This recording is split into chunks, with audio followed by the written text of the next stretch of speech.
Halo Sobat Manajemen, dalam video kali ini kita akan membahas mengenai membangun kerjasama tim yang dinamis.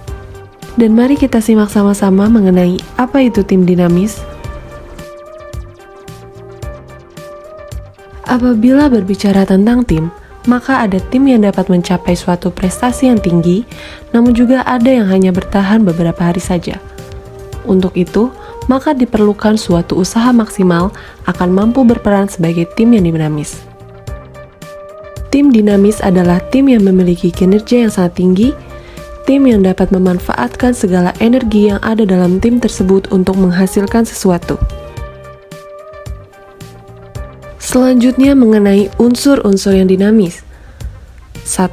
Menyatakan secara jelas misi dan tujuannya. 2. Beroperasi secara kreatif. 3. Memfokuskan pada hasil. 4. Memperjelas peran dan tanggung jawab. 5. Diorganisasikan dengan baik. 6. Dibangun di atas kekuatan individu. 7. Saling mendukung kepemimpinan anggota yang lain. 8. Mengembangkan iklim tim. 9. Menyelesaikan ketidaksepakatan. 10. Berkomunikasi secara terbuka. 11.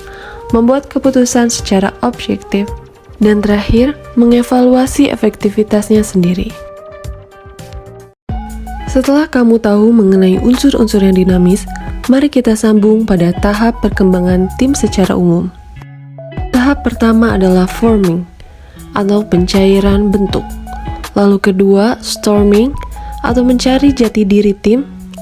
Lalu ketiga, performing, atau tim mulai menunjukkan kinerja.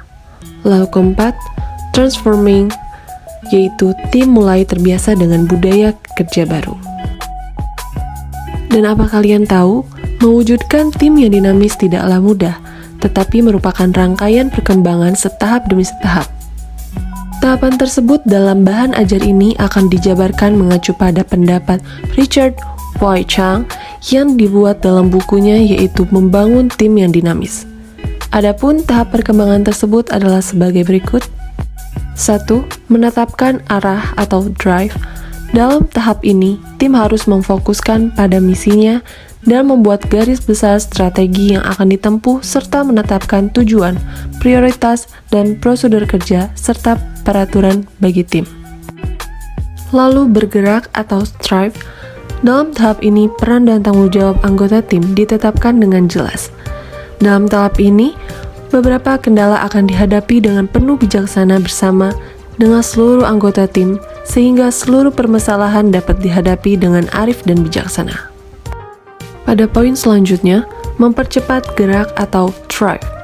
Fase ini dimungkinkan untuk meningkatkan produktivitas secara maksimal. Dalam memecahkan masalah menggunakan umpan balik dari sesama anggota, manajemen konflik, kerjasama, dan pembuatan keputusan yang efektif. Pada poin terakhir, sampai atau arrive.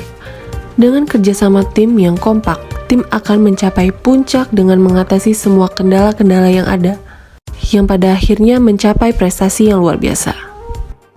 Namun, Sobat Manajemen, apabila dalam fase ini belum mencapai puncak idealnya, perlu dilakukan peninjauan kembali tim dengan melaksanakan konsolidasi upaya, misalnya berkoordinasi secara maksimal. Lalu bagaimana membangun rasa kebersamaan tim? Untuk membangun rasa kebersamaan di dalam suatu tim, maka setiap anggota kelompok harus mampu untuk menerima keberagaman anggota tim. Mengapa demikian? Hal ini disebabkan setiap tim terdiri dari berbagai individu yang memiliki latar belakang, perilaku, pengalaman yang berbeda-beda.